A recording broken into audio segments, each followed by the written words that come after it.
volta para mais uma aula de ciências e, como vocês já sabem, livro, caneta e caderno na mão para iniciarmos mais essa aula cheia de surpresas. Capítulo 8: Células e níveis de organização. Bom, agora a gente vai entrar num campo muito interessante dentro das ciências, que é estudar a célula. Você já deve ter ouvido com certeza essa palavra.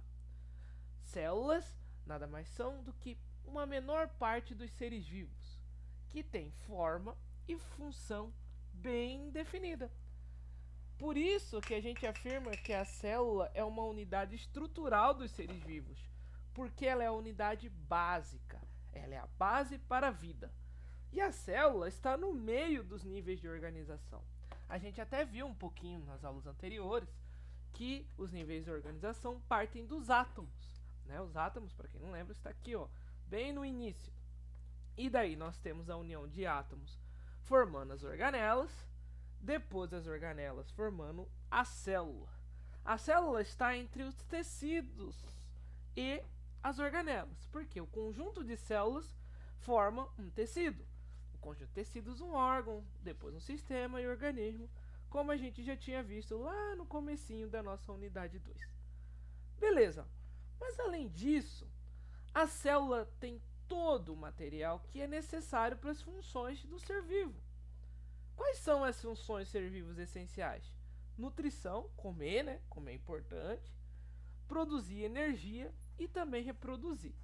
Né? Não adianta nada o ser vivo ele conseguir comer e ter energia se ele não deixa um filhote, certo? Beleza. Mas como a célula foi descoberta? Né? A célula, eu trouxe para vocês uma linha do tempo aqui, mas a célula, a maioria delas, elas não podem ser vistas sem o uso de alguns instrumentos. Grande parte das células estão associadas à descoberta de aparelhos especiais. Então, como vocês podem ver, entre o século XVI e o século XVII, nós tivemos vários estudiosos que desenvolveram alguns aparelhos e algumas propostas para o estudo das células. O primeiro foi Janssen. Janssen fez um microscópio composto, iniciando lá em 1590, final do século XVI. Né? Depois vem Hooke. Hooke ele trouxe em 65, né, já em 1665, a cortiça e ele deu o nome da célula. A cortiça é a casca de uma árvore. E aí ele vê que parecem celas, né, espaços vazios. A gente vai ver isso daqui a pouco. Depois nós temos uma descoberta em 1676, agora já com seres vivos microscópicos, que são as bactérias. Leeuwenhoek, na verdade o nome dele é meio estranho de pronunciar e até às vezes eu erro, mas é Leeuwenhoek. Em 1676 observa então as bactérias. E mais para frente, com uma coisa mais elaborada, Schleiden e Schwann trazem a teoria da celular, que vem aí entre os anos de 838 e 839. Mas como vocês podem ver, essas descobertas foram importantes sobre a célula. Vou te mostrar por quê. Porque Hooke, e os seus aprimoramentos no microscópio conseguiram observar essas partes pequenas. Então aqui é o microscópio que foi usado por ele, aqui é o Hooke, na primeira figura, né? Na segunda, que é o microscópio que ele usou, hoje em dia é completamente diferente. A gente vai ver alguns tipos. E aí a cortiça, que é uma casca da árvore, ele viu vários espaçozinhos e assim ele dá o nome de célula. Tá, mas quais são essas evidências que os cientistas chegaram? Bom, Schleiden e Schwann, eles proporam que todos os seres vivos são feitos de célula. E toda célula é originada de outra célula. Isso é chamado de teoria celular. A teoria de que os seres vivos são feitos de células. São originados de outras células. Beleza. Aqui só para vocês terem uma ideia, que os microscópios têm a função de ampliar imagens, né? Como eu disse para vocês. A maioria, não todas, A maioria das células precisa de microscópio. E o microscópio, primeiro a ser inventado, é o que o Hawking estudou, que é o microscópio óptico, né? E o Hawking ele usou os microscópicos de Hans Janssen, né? Lembra do Hans Janssen? Primeiro aqui. Hans Janssen ele trabalhava com o filho dele, tá? Que era o Zacharias Janssen. E eles desenvolveram o primeiro microscópio, esse daqui, ó. Vocês podem ver que a lâmpada, ela fica pro lado de fora do microscópio. Agora, com o microscópio óptico, que é um dos mais recentes, a luz fica aqui embaixo, ela é acoplada ao microscópio.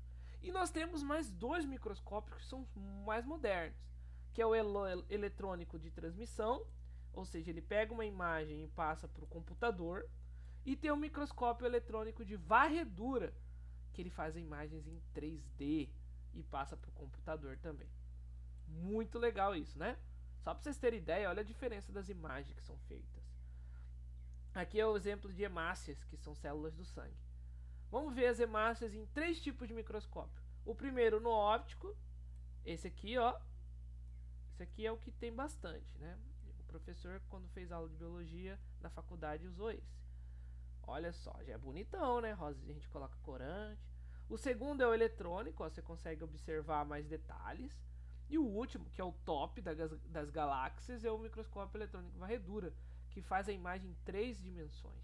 É muito legal. E aí você colore no computador. Simbora, gente! O que uma célula tem que ter? Primeiro de tudo, nós temos que entender que existem vários tipos de célula. O primeiro tipo que a gente vai ver são as células eucariontes. E eu vou terminar esse primeiro vídeo falando delas. Eucarionte vem do grego eu. Não eu, professor, mas verdadeiro. Eu, do grego, significa verdadeiro. E cárion, núcleo. Ou seja, células com núcleo verdadeiro. Então, essas células que possuem núcleos são as células eucariontes.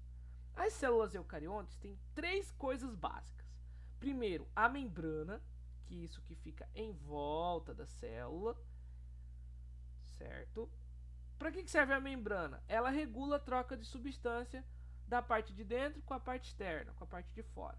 Então, tudo que entra e sai da célula é controlado pela membrana. A segunda parte importante é o citoplasma. Citoplasma, cito vem de célula, plasma de gel. É um material gelatinoso que tem dentro das células.